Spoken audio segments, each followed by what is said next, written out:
MLA Sanjay గారు ఏంటి ఇక మీదట అయినా సరే మిగిలిన ఎమ్మెల్యేలు ఎవరు కూడా వెళ్లకుండా పార్టీ మారకుండా ఏ రకమైనటువంటి చర్యలు తీసుకోబోతున్నారు?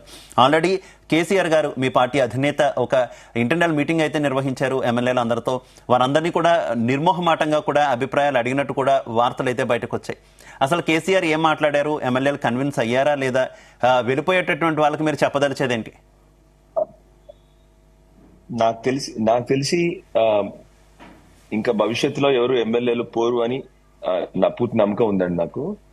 దానికి తోడు నిజంగా అంటే కేసీఆర్ గారు చెప్పింది ఒకటే, మాకు నిన్న కూడా కేసీఆర్ ఒకటే చెప్పారు, తెలంగాణ సాధించాం మనము, తెలంగాణని మనకి ఇంకా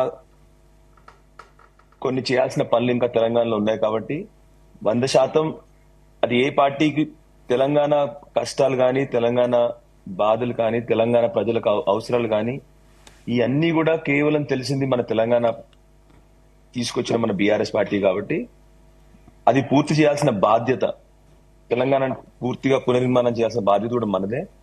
సో కేసీఆర్ గారు మళ్ళీ మనందరం కూడా పోరాడదాం, మళ్ళీ మన ప్రభుత్వం తప్పకుండా వస్తుందని చెప్పారు కేసీఆర్ గారు. నాకు కూడా పూర్తిగా నమ్మకం ఉంది ఇంక భవిష్యత్తులో ఎమ్మెల్యేలు ఎవరు పోరు అని చెప్పేసి. సో నిజానికి ఇప్పుడే దిలీప్ గారు ఇంతకుముందే వారు కూడా చెప్పడం జరిగింది. నిజానికి అక్కడ కాంగ్రెస్ లో ఇంటర్నల్ ప్రాబ్లమ్స్ ఉన్నాయి తప్ప బయట వారు ఎవరు చెప్పలేదు. కేసీఆర్ గారు కూడా అంతకుముందు ఏం చెప్పారంటే, కేసీఆర్ గారు కానీ మా పార్టీ వారు ఎవరైనా కూడా ఏం చెప్పారంటే, వాళ్ళలో కళాలు ఉంటాయి ఎప్పుడు కాంగ్రెస్ పార్టీలో, అందువరకు ఈ పార్టీ నిలవదు అని చెప్పడం తప్ప మేమేదో ఎమ్మెల్యేలు లాక్కుంటామని మేము ఎప్పుడు చెప్పలేదు యాక్చువల్లీ నిజంగా. సో ఇప్పుడు దిలీప్ గారు కూడా ఒప్పుకున్నారు ఆ విషయాన్ని. సో 100% భవిష్యత్తులో మా పార్టీ నుండి వాళ్ళు కొందరు మంది ఏదో ప్రలోభాలకు పోయారు కానీ తప్ప అత్యధిక ఎమ్మెల్యేలందరూ కూడా ఇప్పుడు పార్టీని వీడే పరిస్థితి లేదు. తప్పకుండా వాళ్ళందరూ కూడా కేసీఆర్ గారితో ఉంటామని చెప్పేసి కేసీఆర్ గారికి మాట ఇవ్వడం జరిగింది. సో నిజానికి నాకు తెలిసి భవిష్యత్తులో ఏ ఎమ్మెల్యే కూడా ఇంకా పార్టీ వీడరని నాకు అనిపిస్తా ఉంది. అలాగే వెళ్ళిపోయిన వాళ్ళకి కావచ్చు, వెళ్ళాలనుకునే వాళ్ళకి కావచ్చు, మీరు ఏం చెప్తారు? ప్రజల్లో ఆల్రెడీ కాంగ్రెస్ పార్టీ మీద తిరుగుబాటు వస్తా ఉంది. 6 నెలల్లో ఇప్పుడు మీరు చూస్తే ఇవాళ మనం కూడా డిస్కషన్ చేస్తా ఉన్నాం. ఇప్పటి వరకు గత 6 నెలల్లో అభివృద్ధి కానీ, విద్య కానీ, సంక్షేమం కానీ, ఆరోగ్యం కానీ, ఇండస్ట్రీస్ కానీ ఏ ఒక్కరు కూడా జర్నలిస్టుల వైపు నుంచి, నాయకుల వైపు నుంచి కానీ డిస్కషన్ జరగట్లేదు. ప్రజలని పక్కదోవ పట్టడం తప్ప కాంగ్రెస్ పార్టీ ఏ ఒక్క పని కూడా చేయట్లేదు. సో అందుకొరకే ప్రజలు తిరుగుబాటు చేస్తా ఉన్నారు. వెళ్లేవారు ఎవరు పోరు ఇప్పుడు 100%.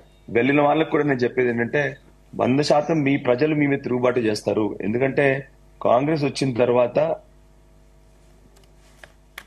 ప్రజలలో చాలా అసంతృప్తి ఉంది. గ్రామాల్లో తిరిగితే ప్రజల్లో చాలా అసంతృప్తి ఉంది.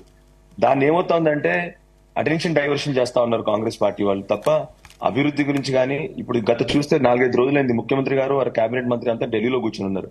ఇక్కడ అభివృద్ధి కానీ, ఇక్కడ కావాల్సిన ఆరోగ్యం కానీ, ఇక్కడ కావాల్సిన తెలంగాణ అభివృద్ధి ఏది కూడా జరగట్లేదు.